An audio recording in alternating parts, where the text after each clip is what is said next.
This video is brought to you today by Ghost Tags. This is my own company that I started because I wanted a glow-in-the-dark AirTag case. These things are awesome. You can stick them on your backpack, on your dog's collar, and you will be able to find it at night. We've got two colors, blue and green. They've got great reviews. Go check them out. Links to them down below. Now on to the video. Hey guys, what's up? I'm Slim and you're watching Slimathy TV.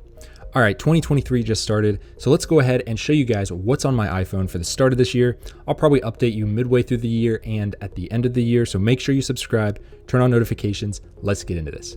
First off, let's go over the widgets on the phone.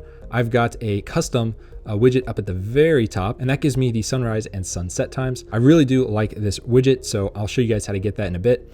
I also have Fantastical right here, just to help me visualize what day of the week it is. Windy widget right there to visualize the current weather that's coming. That's pretty much all I've got on my lock screen here. Pretty basic stuff. Obviously, no case, no screen protector. If you're wondering what's on my phone, there's nothing like that. Anyways, on the phone itself, let's go through the apps. If you guys are new around here, you guys are going to probably like my setup and you might want to copy it for yourself, but I'll get into how I do it in a minute. So on this page, it's very basic. I always have Safari, calendar, photos, and camera up at the top, so I always know where they are. Then I've got YouTube, Maps, which is Apple Maps. I don't use it as much, but I probably should. FaceTime, Notes. I use that all the time. Reminders, I use this literally daily.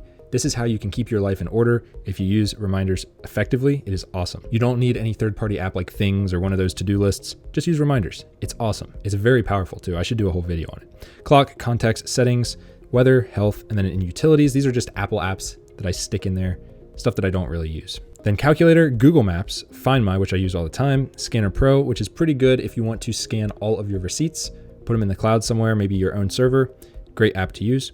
Proton VPN, Amplify for my home router, Spotify, and then my network attached storage, which is my server, my personal server that I use at my house to store all my documents in a safe time machine backup, which is awesome. Because personally, I don't like using Apple's cloud and, especially Google. I would never use their cloud services at all. Like Google Drive, no way. I like to own my own data. Anyways, down here I got App Store, Mail, Phone, and Messages. So pretty simple setup here, but once we get onto the next page, this is where things get interesting. I figured after a long time of having all my apps like this in no folders, I hated folders, I decided, you know what, let's give them a shot. So I gave them a shot and I put them all into different categories here. And I decided, it's also kind of hard to reach up here, even on this Pro phone, just because of the blocky sides. I'm like, let's make this easier. Let's stick a huge weather widget up at the top. So I have the entire week's weather. I know what's going on. And then I have my apps down here that are very easy to reach. This just makes sense. So that's what I did, and I've kept it ever since, and I really like it. In fact, I haven't really changed it since I set it up originally with this a couple years ago. So let's go through each one of them. So I got money. These are my money apps, banks, all kinds of investments, stuff like that. So I just keep it all in one folder so it's easy to get to. I know where everything is. Then I've got my weather apps because I love tracking the weather, and I have weather stations here set up, and they're a lot of fun. Shout out to Ambient Weather. We've reviewed their stuff. Top-notch weather stations. If you got the money, go watch that video. Now, my favorite weather app, just to get a quick glance of the weather, is My Radar. Close second is Radar Omega. Then we got the Windy app, which is always good to have. AccuWeather's fine. Storm Shield's fine. Radar Scope's fine. Quake Feed to see earthquakes. And then the Hurricane app, just to see what's going on with hurricanes. Not too much right now, but that is what it is. And then I've got some flight apps, river level apps, just basic stuff like that. Now, Sundial, this is the one that I use to get the widget right here for my location. It tells me the sunrise, sunset, it changes on its own. It's awesome. So if you want that, get this Sundial app right here. I forget how much it costs, maybe like 10 bucks, one-time purchase, but it's worth it. It's cool. My main issue with that was I wanted an app that didn't use my location constantly to try to figure that out.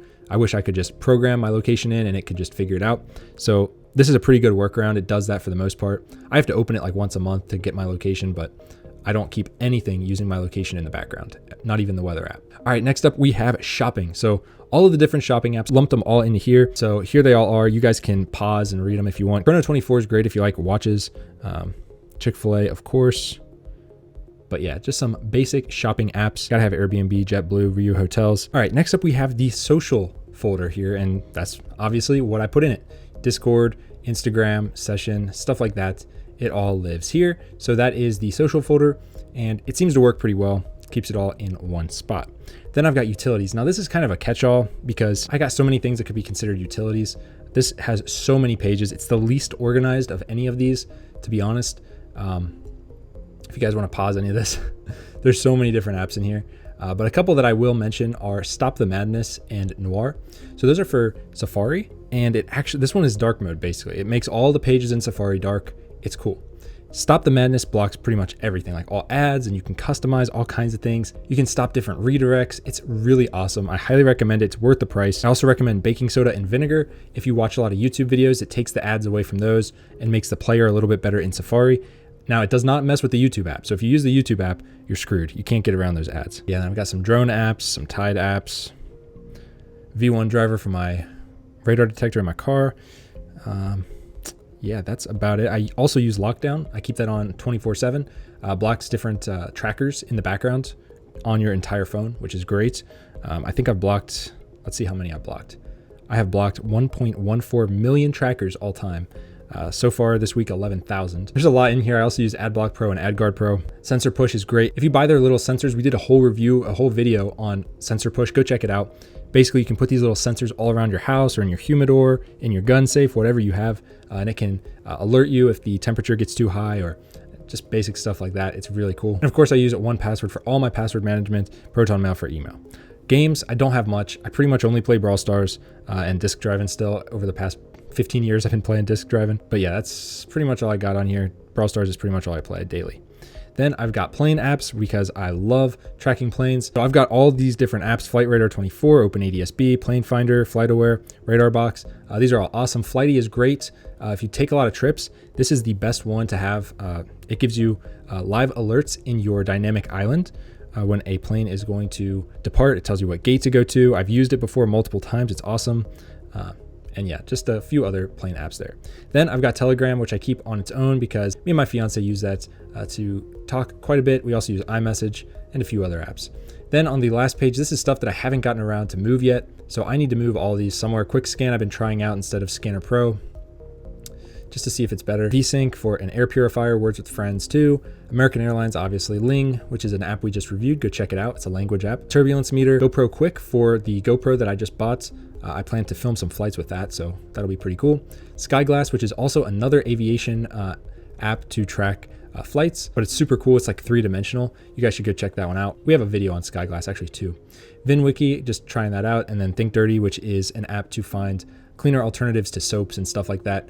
Everyday stuff in your house that could be harmful to you.